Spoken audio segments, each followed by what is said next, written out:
Shared experiences and common history are what bind all communities together. It is no less true for the Jewish community in Petaluma. The cultural framework that contextualizes today's Jewish community in Petaluma can be understood by taking a look back at some of the events and experiences that have brought us to where we are today. Petaluma is a quaint and charming city established in the 1850s. Early on, it was primarily a ranching community with rolling hills and open land. It was a perfect place for a deeply committed Jewish community to settle.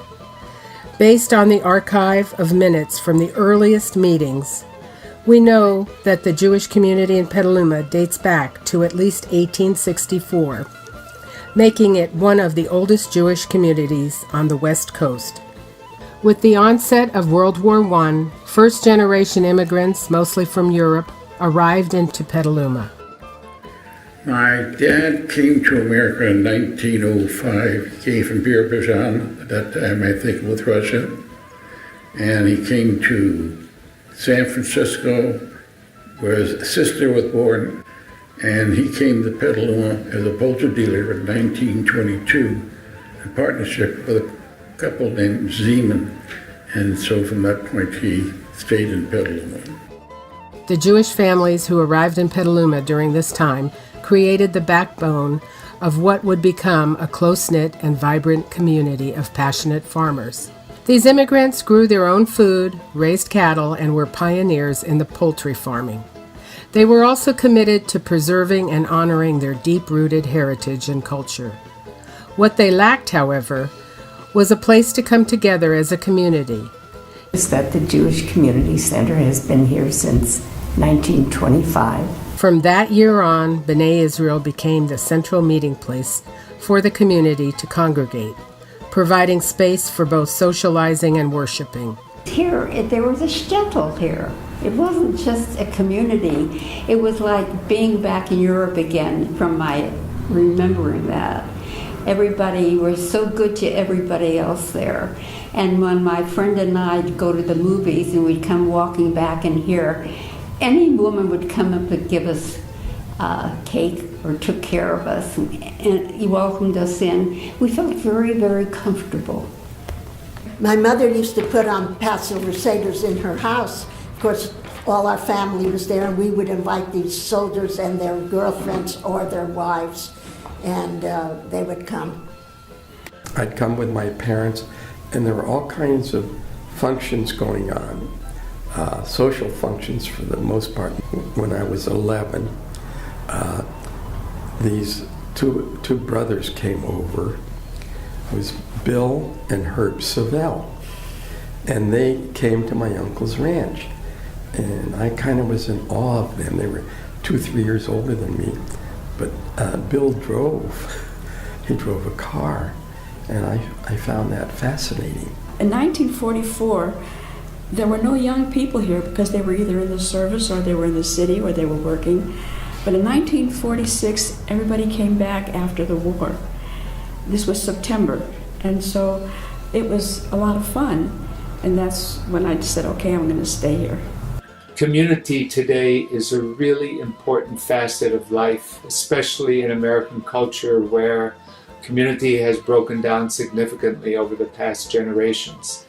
And so we have an opportunity in Petaluma to teach our Jewish residents that being together is a source of strength and comfort, hope, celebration, laughter, all kinds of things that go with being part of a community.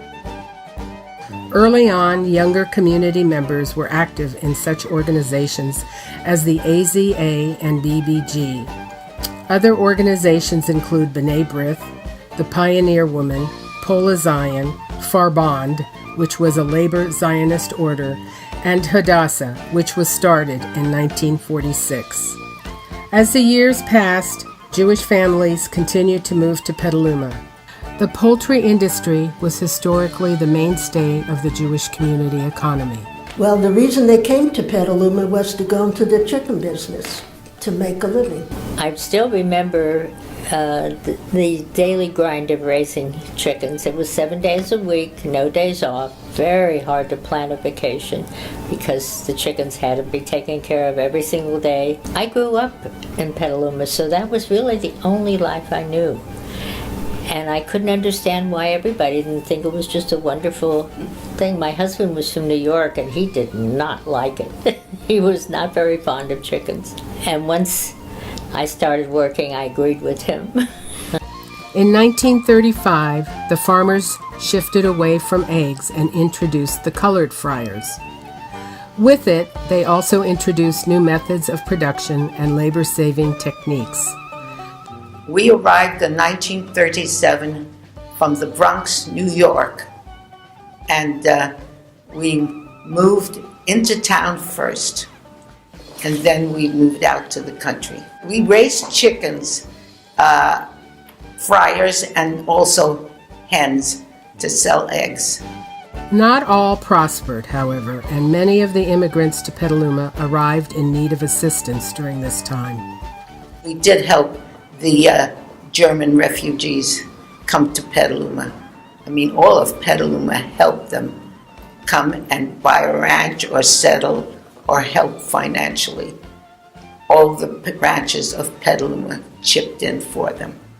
You know, they always helped each other to find a chicken ranch or whatever it was. And again, people helped each other. During the war, this young man, Bob Brooks, was stationed out at Two Rock, and he was engaged to a girl from New Orleans, and they wanted to get married, and the girl could not afford a wedding. The community put on the wedding, a big, beautiful wedding. Little flower girl, everyone brought a gift. A couple that had a cabin on the Russian River gave them the cabin for their honeymoon. Bridesmaids, actually the men were the bridesmaids because there weren't enough girls and she didn't have any girlfriends here. She came from New Orleans. And I kept in touch with them for years. World War II affected not only the economy, but also the cultural and daily life of the Jewish community in Petaluma. Many felt the effects of anti-Semitism during this war. Was when I went into the service. And I was involved in a single corps. I was a cryptographer at that time. And there was a captain who was an Army captain who came from West Point, who came from the South Alabama, who was a real anti-Semite. And I could see everybody else was getting promotions, but I wasn't. They hurt us very badly verbally. And there was also a place here in Petaluma up the street from us. And they were all Nazis there. My father loved the United States. And he always told us how lucky we were to be here. And when I heard all this going on, it was very, very hurtful. But at the same time, none of us were ashamed of who we were. After World War II and up through the 1950s, another major population burst in Petaluma took place.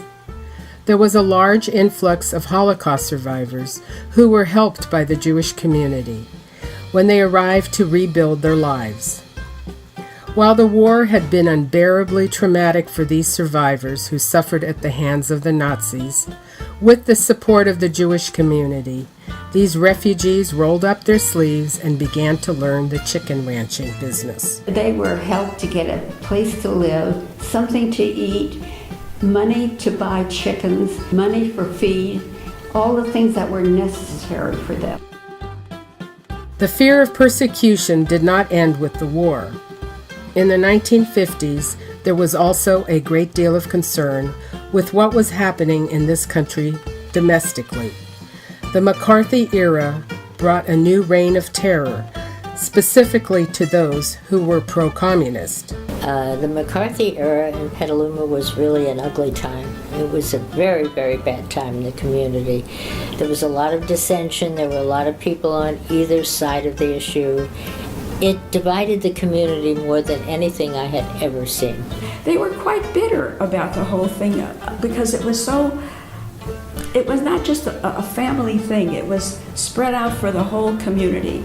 The Jewish folk chorus, they used to meet in this building, But when they were kicked out, they met at the Penny Grove Women's Club. No, they met at the high school. But they would have their rehearsals at the high school.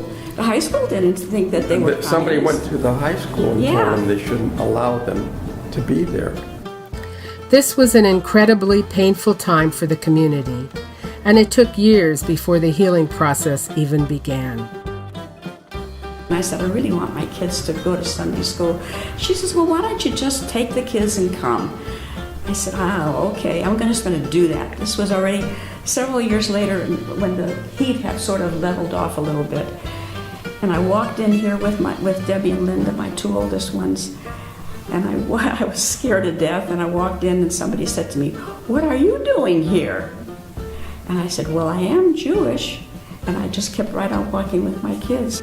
Today, while the wounds still run deep for some of those families who lived through this episode of the center's history, the community has been able to find its way back to unity. The joy I see is among our older families. They're now beginning to have hope for the future of our community, because not only financially over the past couple of years with our economy and other things affecting our personal lives, they have witnessed significant changes in Jewish life over the decades. And what they're seeing now gives great hope, and that energy gives me joy. I would hope that in the future, B'nai Israel would continue to embody Jewish values and Jewish teachings. But I actually think it's going to be a very different institution as the years unfold, because I think the patterns of Jewish life that my generation was used to and celebrated Jewish holidays with, and Jewish life in many ways with, it's going to be changing. It may be more outdoors, it may be with different kinds of music, but as long as those values that we talk about that are time-tested throughout the centuries, as long as they hold true, then Jewish life will be Jewish life. As we celebrate 150 years of Jewish life in Petaluma, we now look forward to the next chapter in our story, one that will build on our rich and meaningful past.